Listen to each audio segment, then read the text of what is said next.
यहाँ पर हम जो श्रवण किया, यहाँ पर स्वयं महाप्रभु जी बोल रहे हैं, क्या बोल रहे हैं? तुम्हारे पिताजी व ताऊजी विषयी रूप में विष्ठा के गड्ढे के कीड़े हैं। स्वयं बोल रहे हैं महाप्रभु रघुनाथ दास गोस्वामी को। वे विषय की महापीड़ा को ही सुख समझते हैं। यद्यपि वे ब्राह्मण सेवी हैं तथा ब्राह्मणों की सेवा सहायता भी करते हैं, तब भी वे शुद्ध वैष्णव नहीं है। वे तो वैष्णव प्राय हैं, वैष्णव जैसे हैं। विषयों का स्वभाव है कि मनुष्य को अंधा बना देता है तथा उससे यह वही कर्म करवाते हैं जिससे कि वह भवबंधन में फंस जाए। इन विषयों से श्री कृष्ण ने तुम्हारा उद्धार कर दिया। भगवान श्री कृष्ण की अपार कृपा की महिमा कही नहीं जा सकती। श्रील भक्ति सिद्धांत सरस्वती गोस्वामी ठाकुर प्रभुपाद जी ने कृष्ण कृपा और विषय विष की महापीड़ा के संबंध में लिखा है। पूर्व जन्म के कर्म फलों की अपेक्षा कृष्ण कृपा अधिक बलवान होती है। यहाँ पर स्पष्ट वर्णन है कि प्रभुपाद बोल रहे हैं पूर्व जन्म के जो कर्म फल हैं उनकी अपेक्षा अगर भगवान कृष्ण की कृपा हो जाए, किसी वैष्णव की कृपा हो जाए तो वो अधिक बलवान होती है। श्री कृष्ण की इसी कृपा ने ही रघुनाथ दास गोस्वामी को विषय रूपी विष्ठा के गड्ढे से उद्धार कर दिया। विषयों का अनुरागी होने से जीव अपनी ताकत से उसका त्याग नहीं कर पाता है। अगर हम अपने आप खुद कोशिश करें कि हम विषयों से छूट जाएं तो करना मुश्किल है। हाँ, यह बात 100% सत्य है कि विशुद्ध कृष्णदास कोई भक्त जीव के लिए विषय विष्ठा के गड्ढे, यह बात 100% सत्य है कि विशुद्ध कृष्णदास जीव के लिए विषय और विष्ठा के गड्ढे की तरह ही है। श्री रघुनाथ दास गोस्वामी जी को निर्विषयी मानते हुए भी आर्त विषयी लोगों को शिक्षा देने के लिए, जबकि रघुनाथ दास गोस्वामी ऐसे नहीं है।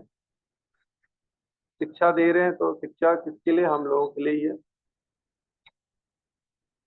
और क्या बोल रहे हैं? चैतन्य महाप्रभु जी ने कहा कि दुनिया के ये विषय भोग अपने भोक्ता को बहुत कष्ट देते हैं, परंतु फिर भी विषय भोगों में प्रमत्त लोग उन कष्टदायक विषयों में ही सुख मानते हैं। श्रील प्रभुपाद जी ने आगे लिखा, जड़ इंद्रियों के भोग्य विषय टट्टी पेशाब के गंदे नाले की तरह हैं तथा विषयों में फंसा हुआ जीव उसी गंदे नाले से घृणित कीड़े की तरह है। अर्थात पारमार्थिक दृष्टि से जड़ीय भोक्ता विषयी व्यक्ति उस गंदे घृणित कीड़े की तरह बड़े आराम से अत्यंत घृणित विषय रूपी विष्ठा को आस्वादन करने में लगा हुआ है। श्रीमन महाप्रभु जी ने रघुनाथ दास गोस्वामी जी को बहुत कमजोर देखकर उनको अपने पुत्र और सेवक के रूप में स्वीकार किया तथा उनके सब प्रकार के मंगल व अमंगल का सारा दायित्व ध्रुव दामोदर को अपने ऊपर लेने को कहा। श्रीमन महाप्रभु जी ने श्री रघुनाथ दास गोस्वामी जी को ध्रुव दामोदर जी के सुपुर्द कर दिया। वैद्य रघुनाथ, भट्ट रघुनाथ, दास रघुनाथ, इन तीनों रघुनाथों में रघुनाथ दास गोस्वामी जी स्वरूप के रघु के नाम से प्रसिद्ध हुए हैं।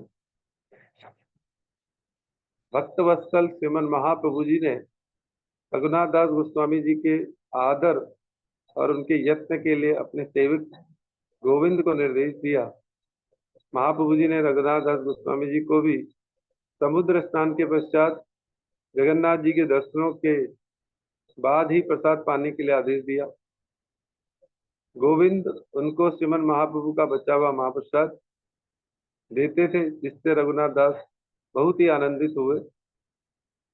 रघुनाथ दास गोस्वामी जी ने केवल 5 दिन तक स्वरूप दामोदर जी के साथ बैठकर महाप्रभु जी का बचा हुआ प्रसाद ग्रहण किया था।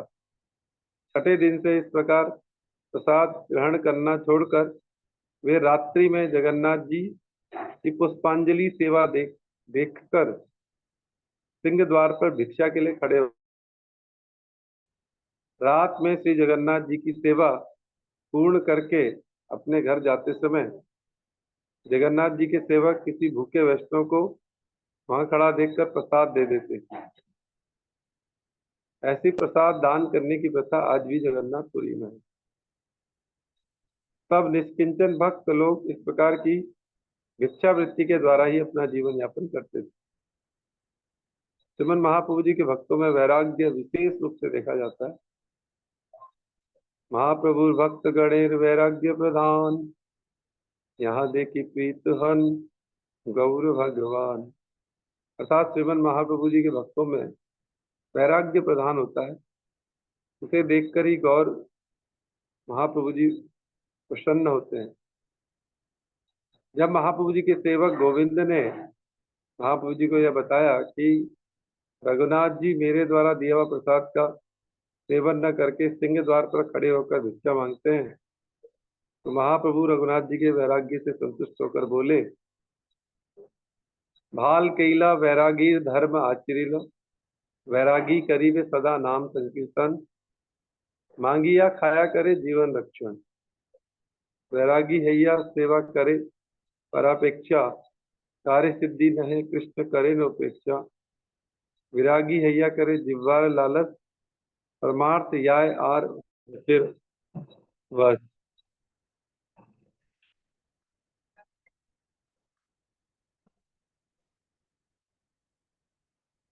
वैरागीर कृत्य सदा नाम संकीर्तन, ताक पत्र फल मूले उदर भरण। जिह्वार लाल से यही इति उति धाय, कृष्णोदर परायण कृष्ण नाही पाए। चैतन्य चरितमृत के 10वें स्कंद में रघुनाथ दास गोस्वामी जी के वैराग्य से प्रसन्न होकर महाप्रभु जी कहते हैं, अच्छा किया रघुनाथ ने वैरागी के धर्म का आचरण किया है। वैरागी सदा नाम संकीर्तन करेंगे और भिक्षा करके जीवन की रक्षा करेंगे।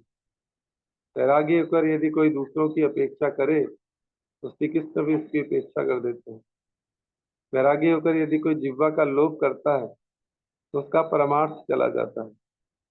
वैरागी का कार्य है सदा नाम संकीर्तन करना, शाक पत्र फल मूल आदि से पेट भरना। तो जिह्वा के लोभ से इधर उधर भागेगा तो वह भोगी कामुक और पेटू बन जाएगा।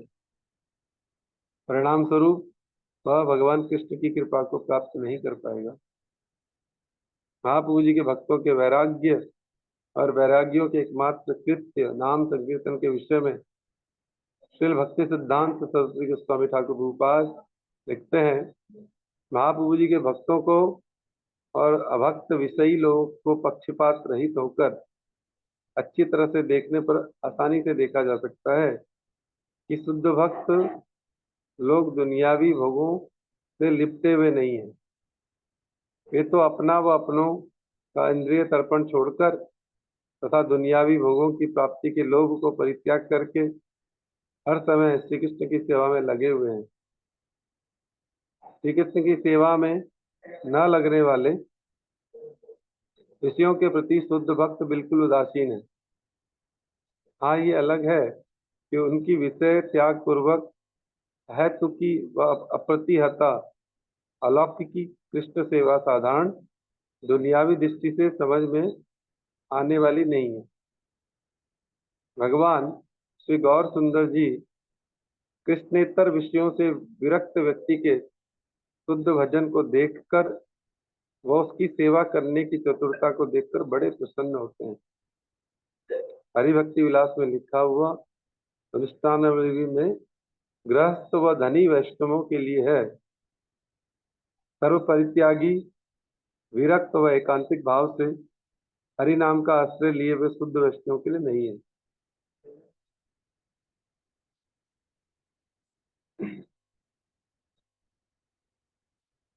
सवेरे मध्य रात्रि को, दोपहर में और शाम को यानी कि 8 प्रहरों ही जो व्यक्ति भगवान का हरि नाम का संकीर्तन करते हैं वे भव सागर से पार हो जाते हैं। एकांतिक शुद्ध भक्त लोग परम प्रीति के साथ प्रभु का कीर्तन और ध्यान करते हैं। उनके लिए कीर्तन आदि के सिवाय अन्य कोई और अनुष्ठान नहीं है। श्री रघुनाथ दास गोस्वामी जी स्वरूप दामोदर जी और श्री गोविंद जी के माध्यम से ही अपनी कहने योग्य बात श्रीमन महाप्रभु जी को बताते थे। एक दिन श्री रघुनाथ दास गोस्वामी जी ने अपने कर्तव्य के संबंध में श्रीमन महाप्रभु जी के श्रीमुख से उपदेश सुनने के लिए स्वरूप दामोदर से प्रार्थना की। स्वरूप दामोदर जी ने वह बात श्रीमन महाप्रभु जी को बताई। इस पर महाप्रभु जी रघुनाथ दास गोस्वामी जी से बोले कि वे स्वयं जो कुछ जानते हैं उससे अधिक तो स्वरूप दामोदर जी जानते हैं। इसलिए साध्य और साधन तत्व के संबंध में तुम्हें जो कुछ जानना है वो स्वरूप दामोदर से सुनो। श्री रघुनाथ दास गोस्वामी जी का श्रीमन महाप्रभु जी से उपदेश सुनने का आग्रह देखकर बाद में श्रीमन महाप्रभु जी ने उनसे बोले, अगर मेरे वाक्यों में ही तुम्हारी श्रद्धा है तो यह उपदेश ग्रहण करो। ग्राम में कथा न सुनीबे, ग्राम में वार्ता न कहीबे, भालो न खाईबे और भालो न परीबे, अमानी मानद हैया कृष्ण नाम सदा लवे, ब्रजे राधा कृष्ण सेवा माने से करीबे। अर्थात गांव से संबंधित इधर उधर गप्पे लगाना, स्त्री पुरुष से संबंधित सांसारिक बातों को सुनना और न बोलना, न अच्छा अच्छा खाने के पीछे भागना, न अच्छे अच्छा पहनना, स्वयं अमानी होकर सदा कृष्ण नाम करना, ब्रज में राधा कृष्ण जी की मानसिक सेवा, ब्रज का जो भाव है वो मानसिक सेवा से करना। रथ यात्रा के समय गौड़ीय भक्तों के पुरी आने पर वे रघुनाथ दास गोस्वामी जी से मिले। अद्वैताचार्य की कृपा पाकर रघुनाथ दास गोस्वामी जी धन्य हुए। शिवानंद सेन जी रघुनाथ दास गोस्वामी जी को बताया कि उनके पिता ने उनको खोज करने के लिए पुरी में कुछ लोगों को भेजा था और चौमास से चतुर्मास के बाद भक्तों की गौड़ देश की वापसी पर शिवानंद सेन जी ने गोवर्धन मजुमदार को रघुनाथ दास गोस्वामी जी के बारे में सब समाचार दिया और उनके तीव्र वैराग्य के साथ भजन करने की बात भी बता दी। श्री रघुनाथ दास गोस्वामी माता पिता बहुत ही दुखी होकर एक ब्राह्मण, 2 नौकर और 400 मुद्राएं शिवानंद सेन के हाथ पूरी भिजवाई। साल भर बाद शिवानंद सेन ने नीलांचल पहुंचकर रघुनाथ दास गोस्वामी जी को बताया कि उनके पिता ने उनकी सेवा के लिए एक ब्राह्मण, नौकर और मुद्राएं भेजी हैं। श्री रघुनाथ दास गोस्वामी जी ने उन्हें स्वीकार नहीं किया, लेकिन फिर अपने पिता के हित के बारे में सोचकर वे पिता द्वारा भेजे कुछ रुपयों के द्वारा महीने में 2 दिन महाप्रभु जी को निमंत्रित करके उनको भोजन प्रसाद सेवा करते थे। इस प्रकार 2 वर्ष तक निमंत्रण करने के पश्चात रघुनाथ दास गोस्वामी जी ने निमंत्रण देना बंद कर दिया। श्री रघुनाथ दास गोस्वामी जी अब क्यों उन्हें निमंत्रित नहीं करते हैं? महाप्रभु जी द्वारा यह पूछे जाने पर स्वरूप दामोदर जी ने बताया कि रघुनाथ दास गोस्वामी जी ने मन ही मन यह विचार किया है कि उनके पिता विषयी हैं, इसके कारण उनके रुपयों से भोजन करवाने पर शायद महाप्रभु जी के मन में प्रसन्नता नहीं हो रही है, परंतु निमंत्रण स्वीकार न करने से क्योंकि निमंत्रणकारी मूर्खतावश दुख प्राप्त करता है, इस कारण से महाप्रभु जी निमंत्रण स्वीकार करते आ रहे हैं, हालांकि मन से वे सुख अनुभव नहीं करते। इस पर महाप्रभु जी बड़े संतुष्ट होकर बोले, विषयेर अन्न खायले मलिन है मन, मलिन मन थैले नहीं कृष्ण स्मरण, विषयेर अन्न है राजस तृण, दाता भोक्ता दुहार मलिन है मन, यार संकोचे आमी इत दिन नेल, भाल हैले जानी से अपनी छाड़ी। शिल भक्ति सिद्धांत सरस्वती गोस्वामी ठाकुर जी ने उपयुक्त विषय का विश्लेषण करके यह उपदेश दिया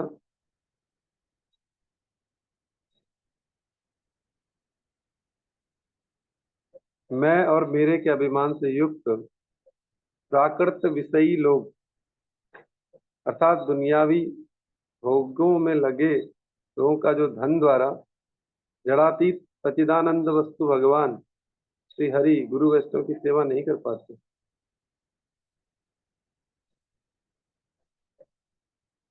ऐसी सेवा करने की चेष्टा करके उन्हें केवल मात्र प्रतिष्ठा का ही फल प्राप्त होता है। ऐसे में वास्तविक अप्राकृत हरि गुरु वैष्णव की सेवा नहीं होती है।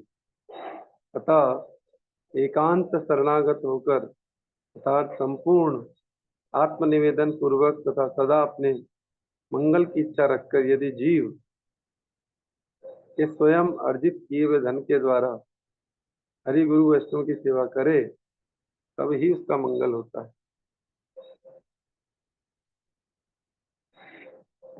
अर्थात महाप्रभु जी कहते हैं कि विषयी लोगों का अन्न खाने से मन मलिन हो जाता है और मन मलिन होने से भगवान कृष्ण का चिंतन नहीं होता। विषयी का अन्न तो रजोगुण को आमंत्रित करता है अथवा विषयी व्यक्ति का भोजन के लिए निमंत्रण राजसिक निमंत्रण कहलाता है। ये दाता तथा भोक्ता दोनों का चित्त मलिन कर देता है। इतने दिन मैंने इनको संकोच के कारण ये सब ग्रहण किया। अच्छा हुआ कि वह खुद ही समझ गए और उसे अपने आप ही मुझे निमंत्रण करना छोड़ दिया। ये महाप्रभु जी बोल रहे हैं। श्री रघुनाथ दास गोस्वामी जी के वैराग्य की तीव्रता में क्रमशः वृद्धि होने लगी। वे सिंह द्वार पर भिक्षा छोड़कर छत्र में मांगकर खाने लगे हैं। अपने सेवक गोविंद से यह बात सुनकर महाप्रभु जी ने स्वरूप दामोदर से इसका कारण पूछा। स्वरूप दामोदर जी ने इसके उत्तर में कहा कि सिंह द्वार पर भिक्षा करने पर बहुत समय खर्च होता था, इसलिए रघुनाथ दास गोस्वामी द्वारा आप भिक्षा करना छोड़कर दोपहर के समय छत्र में मांगकर खाने लगे। इससे पहले जो शेर अन्न खाए बिना धन में, यहाँ पर प्रभुपाद जी बोल रहे हैं, इसलिए साधकों को अपने मन वाणी और प्राणों द्वारा अप्रकृत हरि गुरु वैष्णव की सेवा करना कर्तव्य है।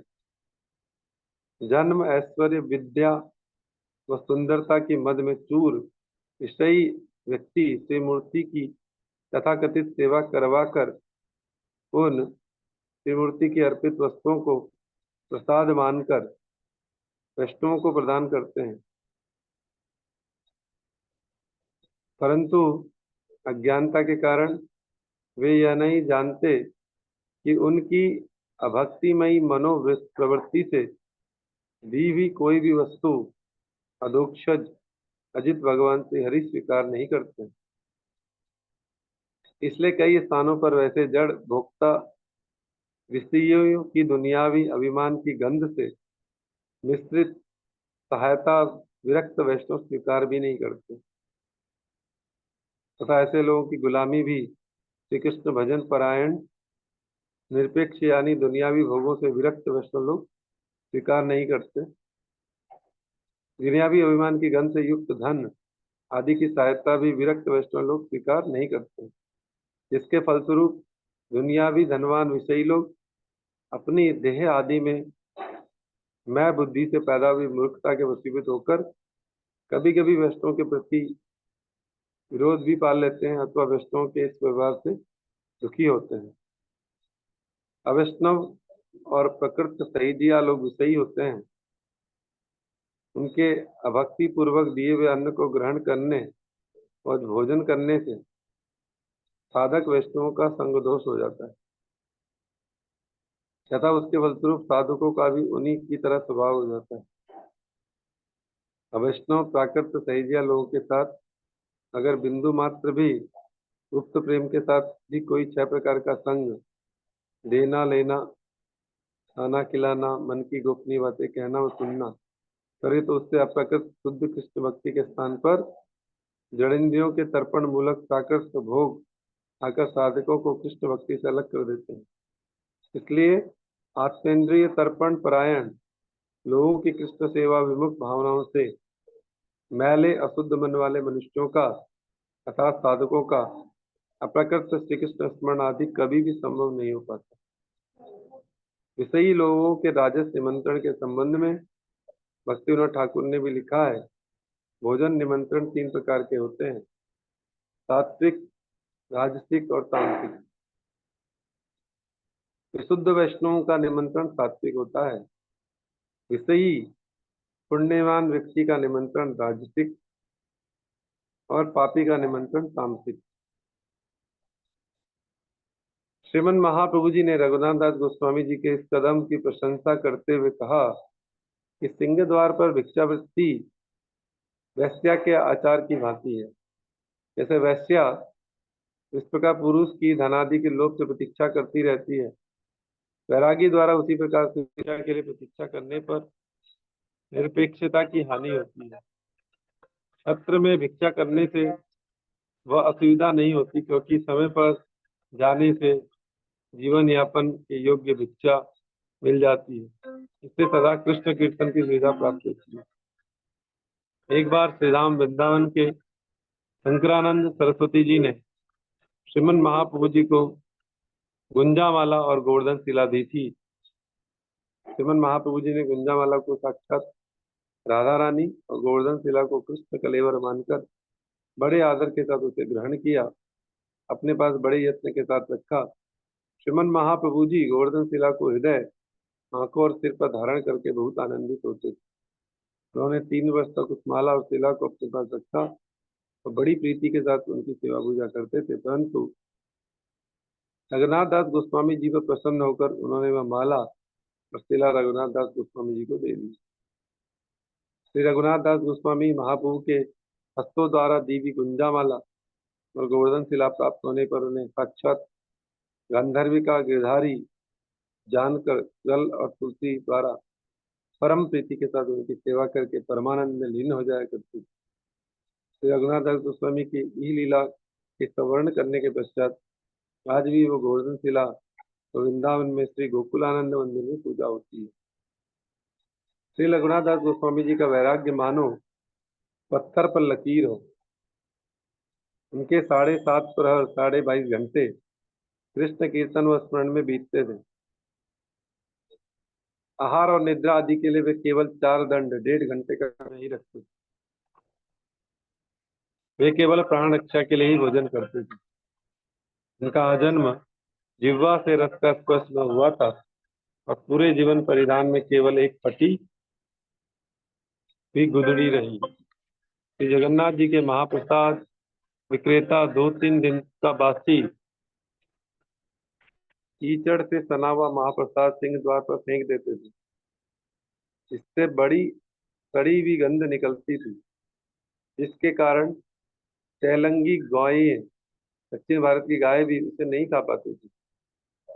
लेकिन रघुनाथ दास गोस्वामी रात में उस सड़े हुए अन्न से कुछ अन्न अपने निवास स्थान पर लाकर तथा उसे जल से धोकर उसमें अर्थात चावल के अंश बासी होने पर भी अभी बिल्कुल गले नहीं है, उनमें नमक डालकर खाते थे।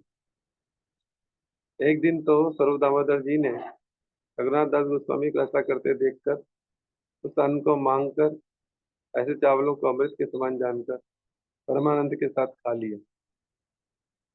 श्रीमन महाप्रभु जी ने भी गोविंद जी से यह सारा विवरण सुना। वे एक दिन रघुनाथ दास गोस्वामी जी के पास जा पहुंचे और जबरदस्ती उस अन्न का एक गिलास खा गए, परंतु दूसरा गिलास खाते समय स्वरूप दामोदर जी ने उनको रोक दिया। खासा वस्तु पाउस तबे मोरो नाथ देह केने कहता भली एक ग्रास करीला बक्षणे और ग्रास लईते स्वरूप हाथे ते धरीला तब योग्य नहीं भले कड़े बड़े काड़ी लीला। रघुनाथ दास गोस्वामी उन चावलों को देखकर महाप्रभु जी कहते हैं कि आप स्वयं जब बढ़िया खासी वस्तुएं खाते हो तो फिर मुझे क्यों नहीं देते।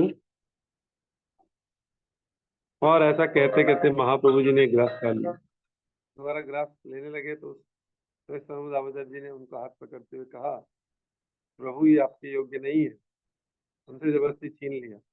रघुनाथ दास गोस्वामी जी ने अपने द्वारा लिखे ग्रंथ सभावली कि चैतन्य कल्प वृत्त स्तंभ में श्रीमन महाप्रभु जी का करुणा का इस प्रकार वर्णन किया है। महासंपदा वदपि पतित मुदित कृपया स्वरूपे यश्री कुजनमपि माँ इष्ट मुदित उरंगजाहरम प्रियमपि गोवर्धन शिलाम तदो में गौरांग हृदय उदयन्मा मदीयती। इस श्लोक के अर्थ में श्रील भक्ति विनोद ठाकुर जी ने लिखा कि रघुनाथ जी कहते हैं मुझे बहुत बुरा होने पर भी उन्होंने कृपा करके मुझे पतित देखकर मेरा धन और स्त्री विषय रूपी दावानल से उद्धार करके मुझे स्वरूप के हाथों में अर्पण कर दिया और मुझे बड़ा आनंद प्राप्त करवाया। यही मुझे अपने वक्त की गुंजा माला गोवर्धन शिला देकर मेरे हृदय में उदित होकर मुझे आनंदित कर रहे हैं। स्वरूप दामोदर जी के अनुगत्य में रहकर श्री रघुनाथ दास गोस्वामी जी ने महाप्रभु जी के अंतरंग सेवा की। 16 साल बाद श्रीमन महाप्रभु जी और स्वरूप दामोदर जी की ई लीला संवरण के उपरांत रघुनाथ दास गोस्वामी जी विरह संतप्त होकर गोवर्धन पर्वत से कूदकर शरीर त्याग करने का संकल्प लेकर वृंदावन पहुंचे। वहां ये रूप गोस्वामी सनातन गोस्वामी से मिले। रूप गोस्वामी जी और सनातन गोस्वामी जी ने बहुत प्रकार से समझा बुझाकर इनको देह त्याग के संकल्प से हटा लिया और अपने तीसरे भाई के रूप में इन्हें अपने पास ही रख लिया। रघुनाथ दास गोस्वामी जी ने निरंतर श्रीमन महाप्रभु जी को अमृतमयी लीला कथा सुनकर रूप गोस्वामी सनातन गोस्वामी जी आनंद प्राप्त करते। श्रीदास गोस्वामी जी ने श्रीमन महाप्रभु जी और राधा कृष्ण के विरह में अन्न और जल त्याग दिया था। वे केवल थोड़ी सी छाछ पीते थे। रघुनाथ दास गोस्वामी जी प्रतिदिन 1000 दंडवत 1 लाख हरिनाम 7 दिन राधा कृष्ण के अष्टकालीन सेवा महाप्रभु जी का चरित्र कथन तीनों संध्याओं में राधा कुंड में स्नान आदि करके श्री राधा कृष्ण के भजन में 7.5 प्रहर व्यतीत करते। किसी दिन 4 दंड नींद लेते, किसी दिन वह भी नहीं। सिद्धार्थ के वैराग्य के साथ रघुनाथ जी के वैराग्य में बाहरी रूप से कुछ सामंजस्य दिखने पर भी रघुनाथ दास गोस्वामी जी के वैराग्य में छिपी हुई गंभीरता और विशिष्टता है। वैराग्य का आम मतलब होता है अनासक्ति, किंतु का खास मतलब होता है परम भगवान से प्रेम। रघुनाथ दास गोस्वामी जी के वैराग्य की विशिष्टता भी श्री राधा गोविंद जी के चरणों में गूढ़ प्रेम के कारण होने वाली विरक्ति थी। अतः भगवत प्रेम की अधिकता के कारण उनमें भगवान के अतिरिक्त अन्य वस्तुओं में स्वाभाविक विरक्ति थी। यही यथार्थ वैराग्य है। श्री रघुनाथ दास गोस्वामी जी ने दीर्घ जीवन पाया था। श्रीनिवास आचार्य प्रभु वृंदावन से ग्रंथ आदि लेकर जब बंगाल आए तो बंगाल में आने से पहले उन्होंने रघुनाथ दास गोस्वामी जी की कृपा प्राप्त की थी। रघुनाथ दास गोस्वामी जी का तीव्र वैराग्य और उनके अद्भुत प्रेम की हालत देखकर श्रीनिवास आचार्य अब हैरान हो गए रह गए। रघुनाथ दास गोस्वामी जी ने 3 ग्रंथों सवावली, श्रीदान चरित, दान के लिए चिंतामणि और मुक्ता चरित्र की रचना की। उन्होंने राधा कुंड पर रहने के समय तीव्र भजन किया। उस समय उन्होंने नित्यानंद प्रभु की शक्ति जानवा देवी जी की कृपा भी पाई थी। इस समय श्रीमन महाप्रभु जी ने आरिट ग्राम के धान के खेत में स्नान लीला द्वारा राधा कुंड व श्याम कुंड का प्रकाश किया। अब श्याम कुंड व राधा कुंड साफ नहीं थे और उनके घाट पक्के भी नहीं थे। रघुनाथ दास गोस्वामी जी ने मनी मन सोचा कि दोनों कुंडों की सफाई हो जाती तो अच्छा होता, और फिर दूसरे ही क्षण उन्होंने अपने आप को इस इच्छा के लिए पुकारा। इधर कोई धनी सेठ भगवान बद्री नारायण जी को बहुत सा धन भेंट करने के लिए बद्रीनाथ गया हुआ था। बद्रीनारायण भगवान ने उसी सेठ को मथुरा के आरिट ग्राम में रघुनाथ गोस्वामी जी की इच्छानुसार राधा कुंड और श्याम कुंड के संस्कार के लिए धन देने के लिए स्वप्न में आदेश दिया। सेठ जी बद्रीनारायण जी का यह आदेश पाकर आरिट ग्राम में आ गए तो यहाँ आकर रघुनाथ दास गोस्वामी जी को सारी बात बताई। रघुनाथ दास गोस्वामी जी की इच्छा के अनुसार दोनों कुंडों से कीचड़ निकलवा कर रीति के अनुसार उसका संस्कार हुआ। श्याम कुंड के किनारे 5 पांडव वृक्षों के रूप में रहते अब तो नहीं दिखाई देते। श्याम कुंड को समकोण करने के लिए वृक्षों को काटने का संकल्प होने पर युधिष्ठिर महाराज ने स्वप्न में रघुनाथ दास गोस्वामी को वहां पांचों पांडवों के वृक्षों के रूप में रहने की बात बताई। तब रघुनाथ दास गोस्वामी जी ने वृक्षों को काटने की मनाही कर दी। इसी कारण श्याम कुंड समकोण यानी कि चौरस नहीं हो पाया। कहा जाता है कि रघुनाथ दास गोस्वामी जी रूप गोस्वामी जी द्वारा रचित ललित माधव नाटक का पाठ करके विरह सागर में डूब गए थे। राधा कुंड पर राधा रानी के नित्य सानिध्य में रहने पर भी वे थोड़े समय का विरह भी सहन नहीं कर पाते थे और श्री राधा रानी के विरह में बहुत अधिक अस्थिर हो जाते थे। ऐसे में एक दिन विप्लम्ब रसयुक्त ललित माधव ग्रंथ के पाठ से उनकी विराग्नि इतनी बढ़ गई कि उनके प्राणों की रक्षा भी कठिन हो गई। रूप गोस्वामी जी ने रघुनाथ दास गोस्वामी की ऐसी हालत देखकर स्वलिखित व हास प्रयास से पूर्ण तथा नित्य मिलन करवाने वाली दान केली कौमुदी ग्रंथ को भिजवाकर ललित माधव ग्रंथ वापस मंगवा लिया। दान केली ग्रंथ का पाठ करके रघुनाथ दास गोस्वामी की विरह अग्नि दूर हो गई। राधा कुंड पर फिर रघुनाथ दास गोस्वामी जी ने अंतर ध्यान लीला की। वहीं पर उनका समाधि मंदिर भी है। रघुनाथ दास गोस्वामी जी एक दिन मानसी गंगा में स्नान करके चारों ओर जंगल से घिरे एक वृक्ष के नीचे बैठकर भाव विभोर होकर भजन कर रहे थे कि उस समय वहां एक बाघ वहां आ गया। वहां आकर उसने पानी पिया, पानी पीकर चला गया। सनातन गोस्वामी जी भी उसी दिन वहां थे। उन्होंने रघुनाथ दास गोस्वामी को ऐसे निर्विकार हालत में देखकर उन्हें कुटिया में बैठकर भजन करने को कहा। तब से रघुनाथ दास गोस्वामी कुटिया में बैठकर भजन करने लगे। अन्यथा रघुनाथ दास गोस्वामी पहले राधा कुंड के किनारे खुले में बिना कुटिया के भजन करते। वे मानसी गंगा के तट पर श्री गोपाल भट्ट गोस्वामी जी की भजन कुटी में वे भी कभी कभी जाते थे। रघुनाथ दास गोस्वामी जी ब्रज में रहने वाले दास नामक एक आदमी से बहुत स्नेह करते थे और उसी के हाथों से प्रतिदिन एक दोना लस्सी पीते थे। एक बार उस ब्रजवासी के मन में चिंता हुई कि केवल एक दोना लस्सी से रघुनाथ दास गोस्वामी किस प्रकार अपने जीवन की रक्षा कर सकेंगे। तो एक दिन उसने सखी स्थली पर जाकर पलाश के बड़े बड़े पत्ते देखे तो सोचा कि वह उन बड़े पत्तों का बड़ा दोना बनाकर रघुनाथ दास गोस्वामी जी की सेवा में अधिक लस्सी देगा। अतः ब्रजवासी दास ने उन पत्तों से एक बड़ा दोना बनवाया और उसमें काफी सारी लस्सी लेकर रघुनाथ दास गोस्वामी जी को दी। रघुनाथ दास गोस्वामी जी इतना बड़ा दोना देखकर आश्चर्यचकित हो गए। उन्होंने पूछा, इतना बड़ा दोना कहाँ से मिला? इस पर ब्रजवासी दास ने सखी स्थली की बात बताई।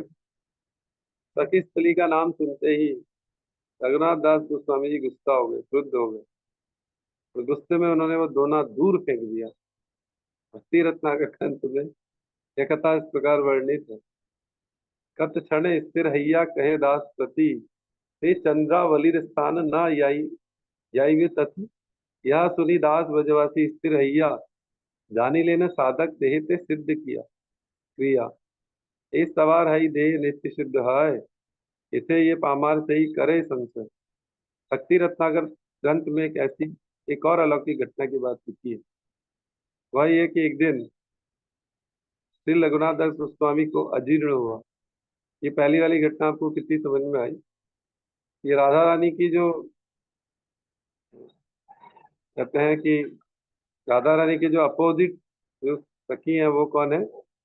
आपकी चंद्रावली। तो वो जो सखी स्थली है वो चंद्रावली के गांव से दोना लाने के कारण रघुनाथ दास गोस्वामी गुस्सा हो गए कि मेरी स्वामिनी के यहाँ का दोना ने मैं इसको पीऊंगा ही नहीं। तो वो लस्सी पीना भी छोड़ दिया। और आगे देखा जाता है वही एक दिन रघुनाथ दास गोस्वामी को अजीर्ण हो गया तथा भोजन का ठीक हाजमा न होने के कारण कुछ अस्वस्थता हुई।